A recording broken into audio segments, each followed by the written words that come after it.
All right, the Celtics take on the Pacers, and that's going to be a 7 o'clock Eastern tip-off at the Gainbridge Fieldhouse on Wednesday, January 12th, 2022.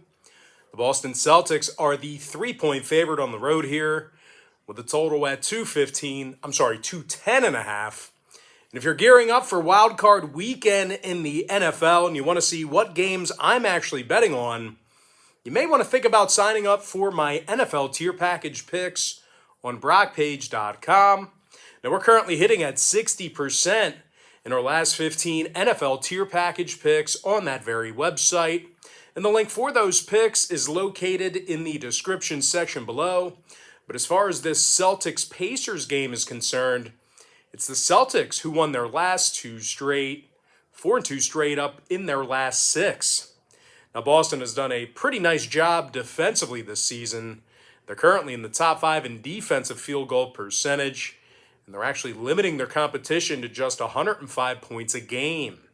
And speaking of points, the Celtics are led by Jason Tatum, who's averaging 25.5 points a night, along with 8 boards and 3 assists.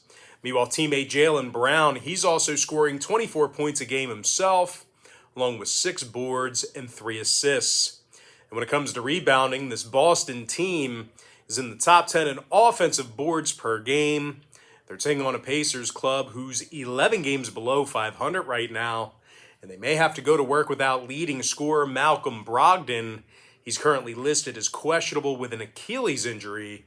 Now, the Pacers already lost 7 out of their last 8, and they're making just 32% of their three-pointers offensively. Meanwhile, defensively on the other end of the court, these guys have also struggled in that particular area as well. They currently find themselves in the bottom 3 in defensive field goal percentage at home. When it comes to the injury report, LeVert, Brogdon, Batazzi, and Duarte are listed as questionable. Meanwhile, for Boston, Pritchard and Smart, they are questionable for them. When it comes to the total in this one, Boston did see contests recently with New York, Orlando, and Phoenix get over the posted number. Meanwhile, the Pacers saw 3 out of their last 5 get over the line themselves. Houston's officially 13-9 to the over in front of their home fans as well. I'm going to go ahead and lean toward Boston -3 and the over 210.5. Next ball game I have for you, it is going to be Hornets versus the Sixers, and that's going to be a 7 o'clock Eastern start time.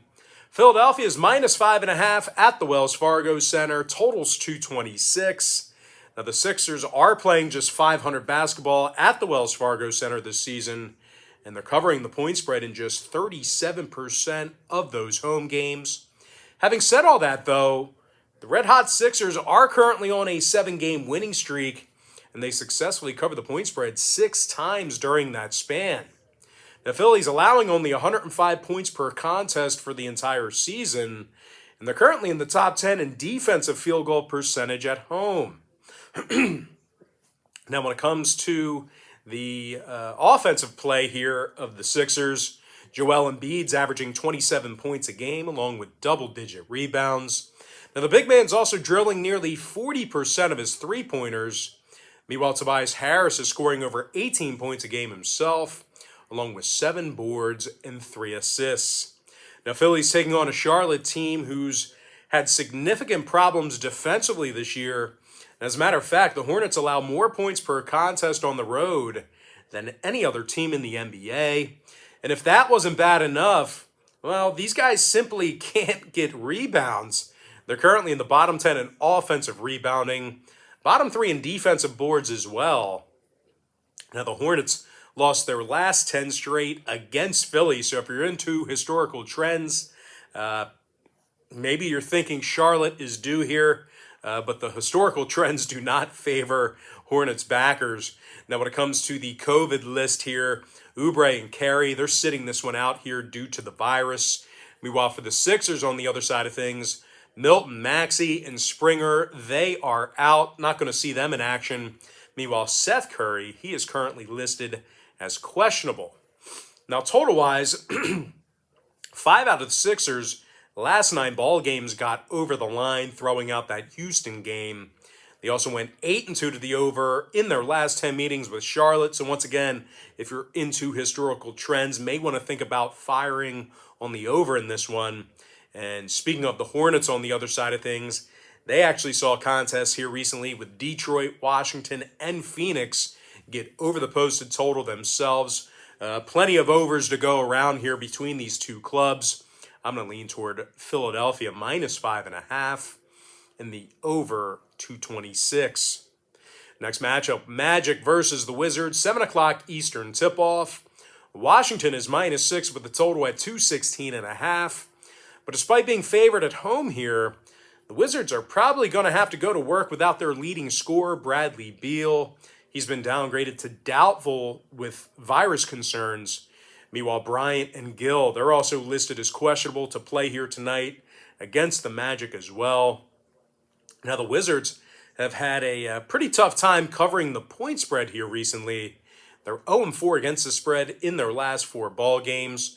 Washington is also in the bottom 5 in the entire NBA in shooting the 3 ball. But if you think it's just shooting that's a problem for the Wizards, just keep in mind that defensively, these guys are also in the bottom 10 in points allowed per contest at home. So a lot of problem areas here for Wizards backers. I know they're taking on Orlando, but still, when it comes to covering the number, that's all that matters. And, these particular stats do not favor Washington.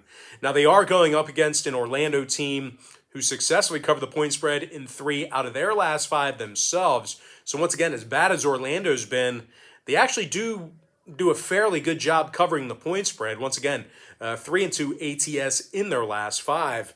And they also have a winning record against the spread when traveling this year. Orlando's currently 14-10 against the spread away from home this season. And they currently find themselves in the top 3 in the entire NBA in fourth quarter scoring on the road. So that door is always open for a possible backdoor cover. Now, scoring-wise, Cole Anthony's averaging just about 20 points a night, along with 6 boards and 5 assists. Meanwhile, Franz Wagner is averaging over 15.5 points a night himself, along with 4 rebounds and a couple assists. Now, when it comes to the injury report, Suggs is out. Bamba and Carter are questionable. And when it comes to the number in this one, Orlando saw 5 out of their last 9 get over the posted total. They're also 60% to the over in their last 10 meetings with Washington. And speaking of the Wizards, they went 7-3 to the over in their last 10 outings themselves. I'm going to go ahead and lean toward Orlando +6 in the over 216.5. Next matchup, it is going to be Heat versus the Hawks, 7:30 Eastern start time. Atlanta's -2 with the total at 224.5. Now, the Hawks are currently in the top 10 in the NBA in scoring, and they also do a real nice job shooting from 3 land. Having said all that, though, the Hawks do still find themselves 5 games below 500 for the entire season, and they may have to go to work here tonight without Capella, Hunter, Reddish, and Cooper. All of those guys are questionable for today's action. Now, the Hawks have really played some bad basketball here recently. They lost 11 out of their last 14, and they successfully covered the point spread just 3 times during that stretch. Now, the Hawks also have a losing record at home, and they're currently in the bottom 10 in the NBA in points allowed per contest. A lot of problem areas for Atlanta backers here. Now, they're taking on a Miami team who won 7 out of their last 9 themselves, and they do a real nice job of winning ball games even when they're banged up. And speaking of the injury report, Butler and Garrett are out. Not going to see those guys in action here today. Meanwhile, Dedmon has been listed as questionable. All that in mind, though, Tyler Hero should be in action here tonight as he's scoring nearly 21 points a game, along with 4 rebounds and 3 assists.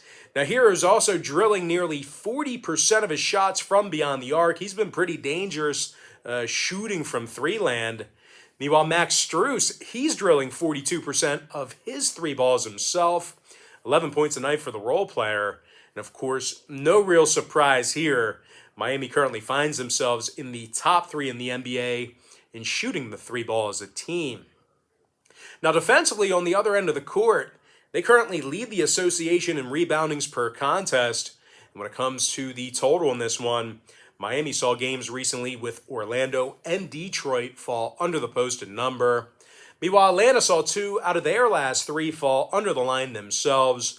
Unders against the likes of the Clippers and Sacramento. I'm going to go ahead and lean toward the underdog Miami Heat +2 and the under 224.5. All right, next ball game I have for you. It is going to be Mavericks versus the Knicks, and that's going to be a 7:30 p.m. Eastern start time. Dallas is -2.5 with the total at 206. But despite being favored on the road here, it's the Mavericks who score only 105 points a game, and they currently rank in the bottom 10 in offensive rebounding. Now, the Mavs are also in the bottom 10 in shooting the 3-ball, and they also took the L in 6 out of their last 10 head-to-head meetings with New York. And speaking of the Knicks, they won 6 out of their last 9 ball games themselves, and they also successfully covered the point spread in 67% of those contests I just mentioned. Now, defensively, on the other end of the court, New York is limiting their competition to just 105 points a game, and they're also in the top 5 in the league in guarding the field goal. Now, scoring-wise, Julius Randle's averaging nearly 20 points a game, along with double-digit rebounds.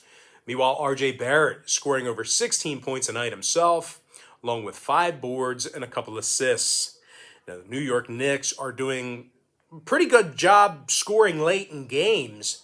They're currently in the top 10 in fourth quarter scoring at home, so these guys are always alive. These guys tend to come alive offensively late in ball games.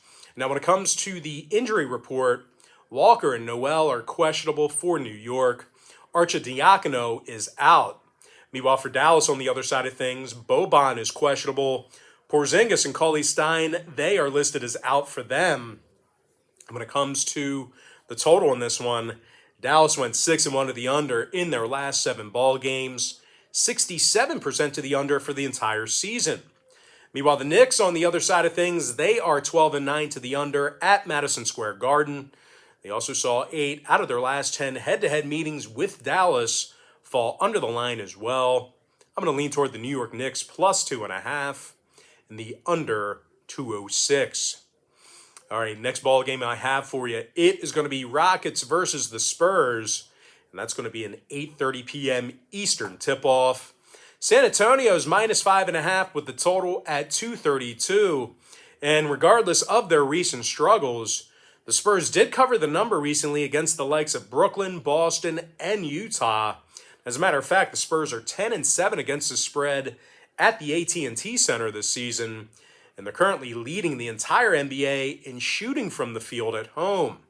Now, the Spurs are averaging over 115 points a game in front of their home crowd, and they're making nearly 49% of their field goals on their own hardwood, certainly doing a great job offensively in the friendly confines of home. Now, DeJounte Murray, he's averaging over 18 points a game, along with 8 boards and a couple of steals. Meanwhile, Jake Pirtle, he's scoring 12 points a night himself, along with 8 boards and a couple of assists. Those two guys kind of rising here as the leaders of this club. Now, when it comes to rebounding in this one, the Spurs are currently in the top 10 in the league in offensive boards. They're taking on a Houston team who's been really bad recently, can't buy a win. They lost 11 out of their last 12, and they're winning only 18% of their road games this year. Of course, when it comes to defensive play, well, they've really kind of been non-existent on the defensive end of the court. The Rockets are allowing more points per game than any other team in the NBA. Meanwhile, offensively, when it comes to the scoring, the Rockets are dead last in free throw shooting on the road as well. They're making only 69% of their shots from the stripe in that category. Now, when it comes to the injury report, Gordon, Brooks, and Sengun, they are listed as questionable. Meanwhile, for the Spurs, White, Johnson, and Vassell, they are still in quarantine themselves. Now, when it comes to the total in this one, the Spurs are 14-3 to the over on their home court this season, and that's good for 82% in that particular category. Meanwhile, the Rockets went 70% to the over in their last 10 themselves. I'm going to lean towards San Antonio -5.5 in the over 232. Next matchup, it is going to be Cavaliers versus the Jazz, and that's going to be a 9 o'clock Eastern tip-off. Utah is -5.5 with the total at 223. Now, Utah is on a 3-game losing streak, and they also went just 30% against the number in their last 10. Having said all that, though, the Jazz are still 14-7 straight up at home, and they're leading the entire NBA in scoring on average per game. They're scoring more points per contest than any other team in pro basketball. Donovan Mitchell is scoring 25 points a game along with 3 rebounds and 5 assists. And when it comes to shooting the 3-ball, Bojan Bogdanovic is making 41% of his shots from downtown. Bogey's also averaging over 18 points a game. Now, the Jazz make over 48% of their field goals as a team at home. Meanwhile, when it comes to defensive performance, they're also in the top 10 in the league in guarding the 3-ball. Now, they're taking on a Cleveland squad who failed to cover the point spread in 8 out of their last 10 ball games. They currently find themselves in the bottom 10 in scoring on average per contest. Now, when it comes to head-to-head meetings, if you're into historical trends, Cleveland failed to cover in 9 out of their last 10 ball games against Utah. When it comes to the total in this one, Cleveland saw their last 4 straight fall under the posted number. 13-8 to the under on the road. Meanwhile, the Jazz saw 7 out of their last 10 meetings with Cleveland fall under the line as well. Now, real quick, when it comes to the injury report, I failed to cover this with Utah. Gobert, Fitz, and Azubuike, they are sitting this one out here tonight for Utah. But regardless of those injuries, I'm going to go ahead and lean toward the Jazz -5.5 in the under 223. All right, next ball game, it is going to be Lakers versus the Kings, and that's going to be a 10 o'clock Eastern start time. LA's -3 with the total at 231.5. Now, the Lakers got the W in 4 out of their last 5 ball games. They also went 5-2 against the spread in their last 7. The Lakers have been very good offensively this season. They're averaging 112 points a game. They currently find themselves in the top 3 in offensive rebounding on the road. LeBron James is scoring 28 points a game along with 7 boards and 6 assists. Meanwhile, Russell Westbrook is scoring 19 points a game himself, along with 8 rebounds and 8 assists as well. Now, when it comes to defensive play, the Lakers are currently in the top 3 in the entire NBA in guarding the 3-ball away from home. So a lot of good stuff happening with the Lakers here recently. They're taking on a Sacramento team who's on a 5-game losing streak themselves, and they also currently find themselves 11 games below 500 for the entire season. Sacramento's also got themselves a losing record at the Golden One Center, and they're allowing 114 points a night. This is a team that really struggles defensively in many different spots. Now, injury-wise, Holmes and Jones are out for Sacramento. Thompson is questionable. When it comes to the number in this one, Sacramento saw 5 out of their last 8 fall under the posted total. 63% to the under in front of their home fans as well. Meanwhile, the Lakers on the other side of things, they are 9-7 to the under when traveling this season. I'm going to lean toward the Lakers -3 and the under 231.5. And with that, guys, we're going to jump into our next and final matchup for the show. Should be a good one. I'm talking about the Nets versus the Bulls, 10 o'clock Eastern start time. Chicago's -2 with the total at 232.5. Now, the Bulls have been pretty good at home this season. They're 15-4 straight up at the United Center, and they've been lights out from beyond the arc. Having said all that, though, Chicago struggled covering the point spread here recently, as they failed to cover in 4 out of their last 6. And they also find themselves amongst the worst offensive rebounding teams in the Eastern Conference. As a matter of fact, these guys are in the bottom 5 in the entire NBA in offensive rebounding. Meanwhile, defensively, these guys really tend to break down late in games. They're currently in the bottom 3 in the entire NBA in fourth quarter points allowed at home.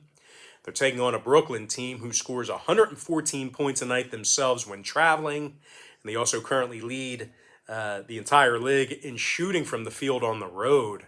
Now, Kevin Durant, he's scoring over 29.5 points a game, along with 7 boards and 5 assists. Meanwhile, James Harden is getting over 22 points a night himself, along with 8 rebounds and 9 assists as well. Now, the Nets as a team are making nearly 43, the Nets as a team, they're making nearly 40% of their three-pointers on the road this year. Meanwhile, defensively on the other end of the court, they actually rank first in the entire NBA in defensive field goal percentage when traveling. Now, when it comes to the injury report, Harris and Aldridge, they are still out. Meanwhile, Claxton is questionable. Meanwhile, for the Bulls, Caruso and Green, they're still out for them.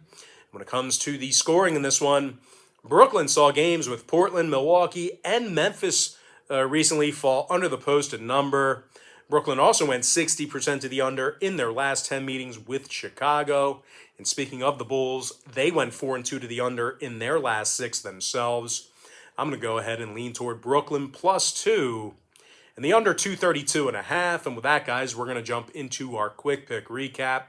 Powered to you by my website at brockpage.com, where we are currently hitting at 60% in our last 15 NFL tier package picks. I like Boston -3 over 210.5. Philadelphia -5.5 over 226. Orlando +6 over 216.5. Miami Heat +2 under 224 and a hook. New York Knicks +2.5 under 206. San Antonio Spurs -5.5 over 232. I like Utah -5.5 under 223. Give me the Lakers -3 under 231.5. And for my next and final free pick for the video, I'm going to lean toward Brooklyn +2 in the under 232 and a hook. And with that, guys, that's going to do it for me. Don't forget to check me out at brockpage.com. If you guys do end up getting a membership here today on my website, just keep in mind you're going to get billed the day you sign up and then the first of every month following that. So if you do end up getting a membership here today on brockpage.com, you're going to get access to those picks all the way through the end of January. I always tell folks in every single video, the earlier in the month you sign up, the better. Now, guys, we have packages starting at just $1.99. And if you want to get access to every single pick that I give out on that website, you may want to think about signing up for my board member tier, where board members get access to every single pick that I give out on that website all the way through the end of January as well. But most importantly, guys, got to thank you for joining me right here on YouTube. I really hope you enjoyed all this great free content, all this great free information. And with that said, guys, happy Wednesday to you. Happy hump day to you. And I look forward to seeing you later on today on my website at brockpage.com.